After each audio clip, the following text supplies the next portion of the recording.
Laban ng San Miguel Beermen at Converge Fiber Xers. Matinding matchup to mga idol. Parehas undefeated, 3-0 ang Converge. Huling tinalo ang Macau, 2-0 naman ang SMB. Nahuling tinalo naman ang Terra Firma Jeep. Bago yan mga idol, biggest upset para sa Titan Ultra. Matapos pataubin ang defending champion na Token Tex. Abay tinambakan ang TNT. Galit na galit. Halos maiyak sa nangyari si Coach Shot Reyes. Ejected pa, pinalabas sa court. Unang panalo yan mga idol ngayong conference para sa Titan Ultra. So bakbaka na ng SMB at Converge. Grabe, uminit agad si CJ Perez mga idol sa pagbubukas ng unang quarter. Maagang tumikada ng 9 na puntos si Perez para tambakan agad ang Converge, including itong transition slam dunk na sinundan ng salampak din ni George King. Nakadakdak din dyan mga idol si Justin Baltazar, pero maaga din uminit offensively ang import ng San Miguel Beermen. Umabot pa dyan 17 lamang ng SMB mga idol, pero late minutes nung nagkaroon ng Fiber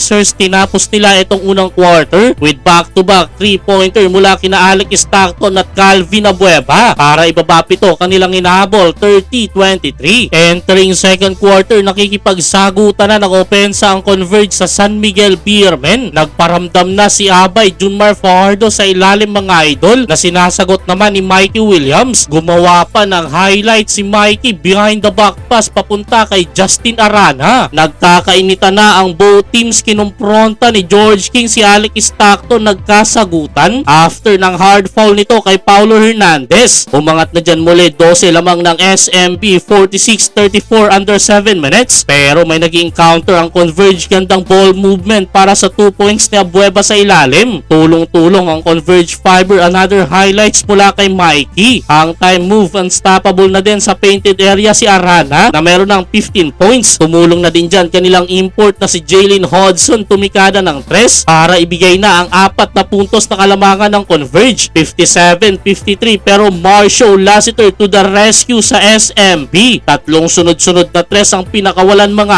idol, pero Calvin Abueva naman sumagot din ng isang 3 para inikit ang laban. What a first stop mga idol, 61-60. Third quarter, bagyang lumayo ulit ang San Miguel Beermen mga idol. Patuloy na uminit si Marshall Lassiter. Umangat na muli, 11 kanilang lamang after ng 4-point buzzer beater na ito ni CJ Perez, 102-91 end of third frame. Fourth quarter, nahirapan ng makabalik ang Converge mga idol dahil nagkakabatuhan lang ng opensa. 3 minutes 14 pa rin lamang ng SMB, 124-110. Napangalagaan ng San Miguel ang kanilang kalamangan hanggang dulo. Panalo ang Beermen mga idol, 3-0 na sila, habang unang talo naman para sa Converge Fiber Xers.